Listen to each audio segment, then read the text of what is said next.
Hollow Knight is mid. But wait.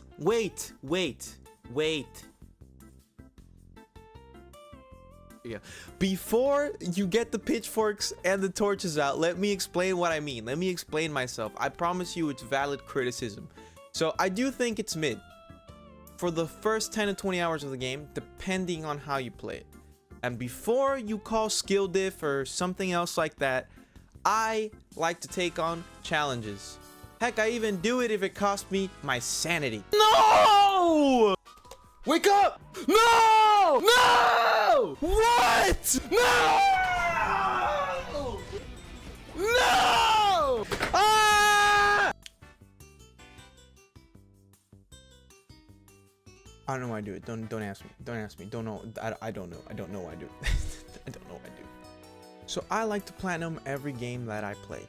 Once I boot it up and I decide that I want to finish this game 100%, I platinum it no matter what. No matter how long it takes me, no matter how much of my sanity I lose. And that's a certain jab for Pantheon number 5, which I'll talk about later. That's the point. Let me just paint the picture. You're scrolling through the catalog and you see this indie game called Hollow Knight. And you know this game. Why? Well, because a lot of people glaze it. It has a lot of praise and you want to find out why. Why is this game getting so much praise? I'm gonna play it myself and find out. I mean, the community is doing everything in its power to keep it relevant, from speedruns to even ranking every type of grass it has in the game, which is respectable, but still ridiculous. All right, but I'm getting off track here. Now let's talk about the real reason why you clicked on this video, which is for me to tell you why I think the first 10 to 20 hours of this game are mid as hell. And that is because the traversal sucks. And let me not even get started on the absurd amounts of backtracking that can be required if you miss something. And notice how I said can, because you technically can avoid all the backtracking if you use a guide. But let's be honest, you don't want to use a guide when you first play a game for the first time, because it could include spoilers or it could also ruin your first playthrough. And for this reason, I opted out of using a guide because I didn't want to ruin my first playthrough of the game. So I went around the map, killing all the bosses that I could, getting all the abilities, all the collectibles that I could without a guide, which was going all right, but until I needed an ability. And that ability was the Crystal Dash. I didn't know that the Crystal Dash was a thing, it being my first playthrough and all, until a viewer came in and told me. Now it's just easy, right? Just go get the Crystal Dash. Oh yeah, let me just Wait, what? There is no fast travel in Crystal Peak? Well, there surely is one nearby, right? Nope.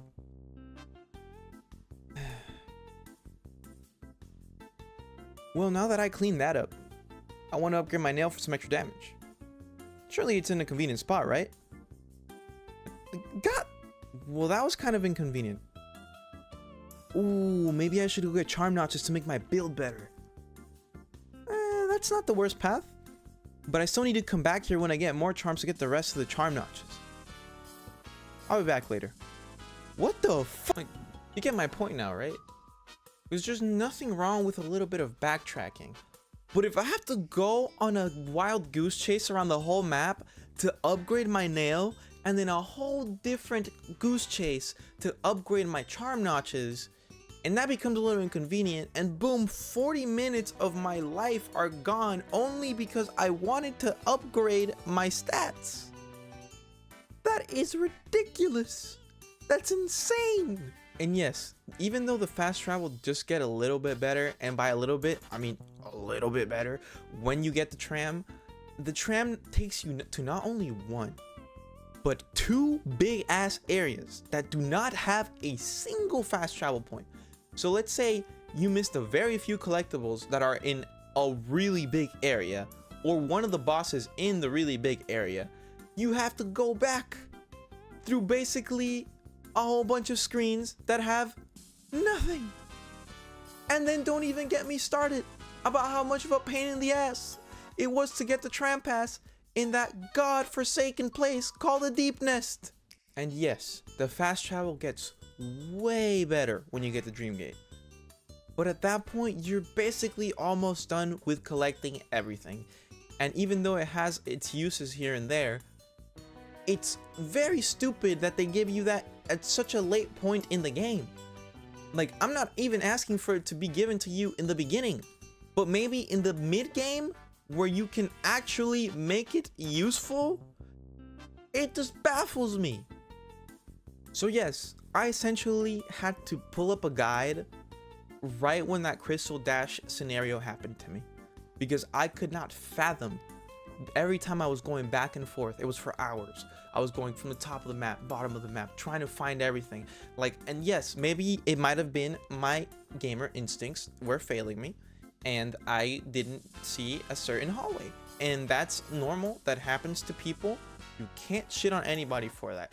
But it's going back and forth, back and forth, back and forth, back and forth. And even if you do get the Crystal Dash, it could be back and forth because maybe you need the Shade Cloak or something else, or the dive. It's crazy. If you don't have a guide, you are going to have an awful time playing this game for the first time.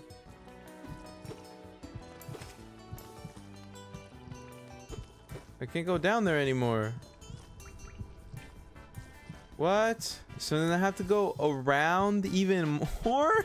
Well, now that I've vented all my frustrations out about the game, which is literally just that, I can tell you my true feelings on the game as a whole. And that's that it's good. I think the game is good.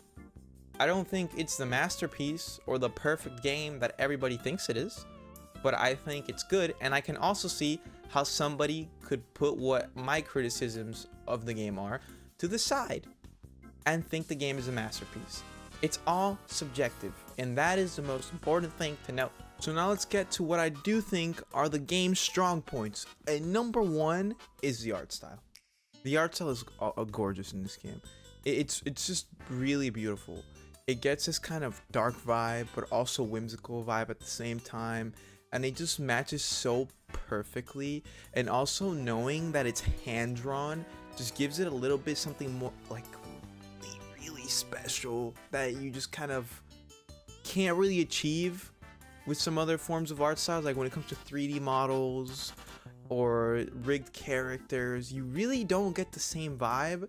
And I really think this game nailed their art style, and they should get all the praise for that alone. Another one of the game's strong points, at least for me personally, it's that it's a really big challenge. Yes, the base game overall, it's not too hard, but when you get to the Colosseum, things start, getting a little bit more difficult in a fun way. And then with the DLC, it becomes even harder with Nightmare King Grim. And then on top of that, the next DLC has the Pantheons. Pantheons 1, 2, and 3 were fine, but don't even get me started on Pantheons 4 and 5. I still have nightmares about that shit. It was fun. Yes, it was fun. But that's only in retrospect. In the moment, I lost hope. I lost the light in my eyes, and I was really trying my best to get out of there. And I did. And I made it with a couple scars, but that didn't mean I didn't have a good time. No! Now, we can't talk about how good the combat is and how challenging the game is without mentioning the boss design. I think the boss design in this game is one of the coolest that I've ever had to, encounter in my history as a gamer. But there's also a couple stinkers which I don't really like the 2 Vengeflies in the beginning of Pantheon 5 specifically, or the bush enemy, which is just a regular enemy in a boss form. I thought that was kind of silly. But then you also have bangers like, I hate to say it, not the Pantheon 5 version, but the regular version of Markoth is actually pretty cool.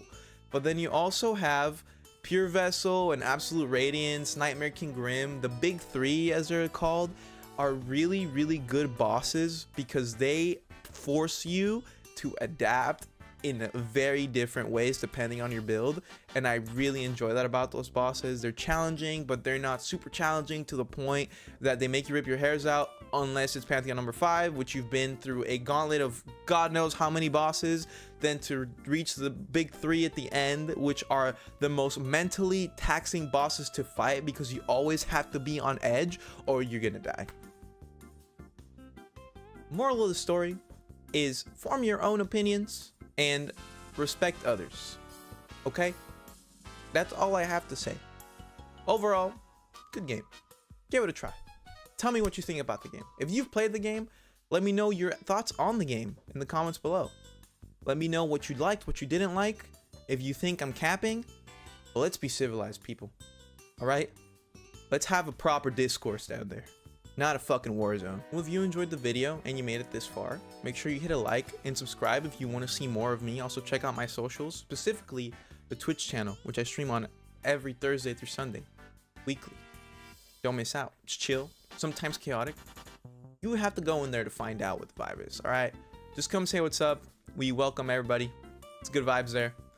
And also, I don't really make videos like this type of video. I just really had some thoughts about Hollow Knight's flaws specifically, and I needed to get them off my chest, and that's the purpose of this.